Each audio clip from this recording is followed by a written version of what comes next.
You made it to Atonement Review Part 2. So we last left off with Bryony walking in on their love scene, on Robbie and Cecilia's love scene.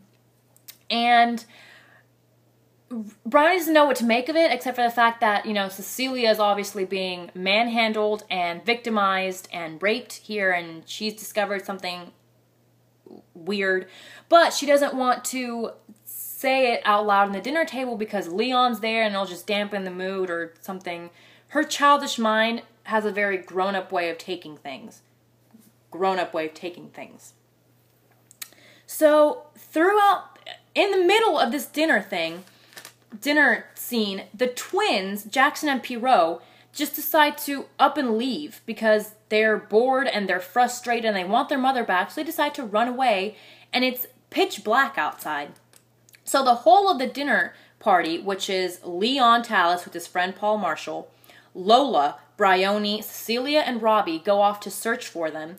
And Bryony is kind of nervous because even though Cecilia is with Leon, Robbie is by himself walking the grounds at night. She's by herself walking the grounds at night, and she's thinking to herself, if he has already raped my sister, what's stopping him from raping me or anyone else for that matter? So in her trying to evade Robbie's point of vision, but also trying to find the twins, she stumbles on a scene that's very grown up indeed, and she probably shouldn't have stumbled up on. Lola is being literally attacked. She's being raped by a man who you cannot see because he is shrouded in shadow. And I like how that sounds, shrouded in shadow. And Bryony goes to comfort her cousin, who is shell-shocked, and she's just sitting there crying and rocking herself, trying to comfort herself. And Bryony's trying to get a name out of shell-shocked Lola. Who was it, Lola? Tell me. And right as Lola is about to tell her who it was, or who she thinks it was because of an earlier thing, Bryony interjects and interrupts her and says, "It was Robbie, wasn't it?" Quote unquote, "It was Robbie, wasn't it?" And Lola, feeling this huge weight off her shoulders that she doesn't have to testify against anyone, goes along with the flow in a very quiet and sort of calm way, as calm as you can be after an attack like that, and just leaves it up to Bryony to testify for her and to give all the evidence for her. And that's just... Robbie goes to jail because the police are called, and Leon and Cecilia find the two girls, and the police are called in the home, and Robbie is convicted and jailed with just the evidence of a 13-year-old fantastical child with an innocent and childish imagination. 6 years later, 1941, this is part 2. Part 2 is really, it's a faster read. It's the shortest part of the 3 parts in this novel. And in a nutshell, Robbie is walking from the countryside of France into the sort of ocean side of the ocean of France in Dunkirk. Actually, no, I don't know where he is exactly. Actually, no, yeah, he is in England still, but the French are leaving. So instead of fighting them without the French, because the French are apparently in this novel cowards, they decided to do an evacuation to Dunkirk. So he's walking to Bray Dunes, which is the beach that they're supposed to be going to look to evacuate on the boats.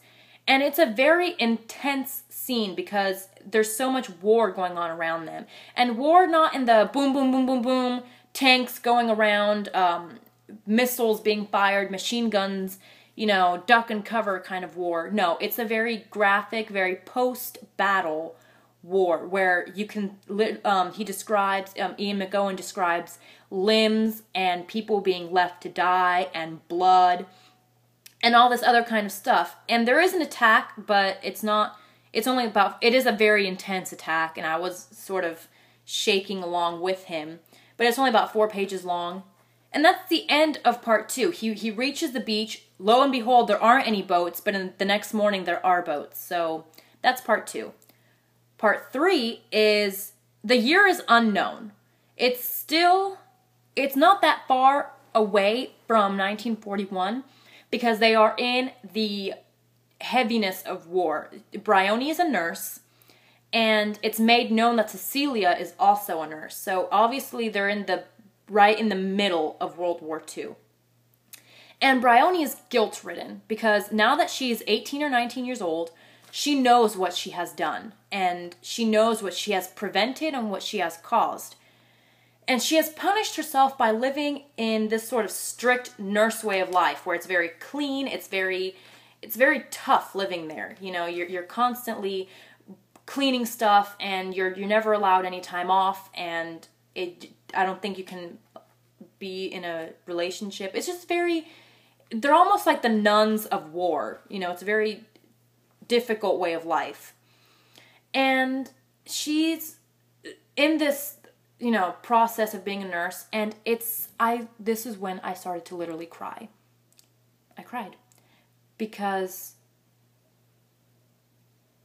I think my dad's home. Because the nurse scenes are realistic. They're realistic, and it's so graphic, yet it's beautifully written. It's just really, really graphic. And in this part, she visits, she sort of attends, but she wasn't really invited, Lola Quincy's marriage. Lola, her cousin from part 1, she's getting married to who else but Paul Marshall. And it's in this marriage scene, this wedding, that Bryony realizes something dark and terrible, and she realizes what she has done in consequence of making Robbie a criminal. She has done something that she didn't even realize she was doing as a 13-year-old, but now she's even more guilt-ridden of what she discovers. So because of this wedding, she decides, well, not because, but after this wedding, she decides to visit Cecilia, and she's a head nurse. Cecilia's a head nurse, and in this apartment, she sees Robbie come out. And in an effort for forgiveness and atonement, she agrees to Robbie and Cecilia's virtually a demand to go to the police or the courts or her home, whoever will take the fact that her evidence was not real and just the imaginations of a child. Whoever can take that legally or consciously, they want her to go to whoever will take it and say that I was wrong and that it was just the imaginations of a child. And that's where part 3 ends. Her being forgiven but not forgiven. It's very undecisive whether or not they forgive her at that point or not. And that's where you see her, you know, board a little train or whatever to go and get the evidence back and to relinquish what she said. And that's where I'm going to stop this part 2 of the review, because I'm close to, well, actually, no, I think I can, no, I can't fit it. So look for part 3, guys.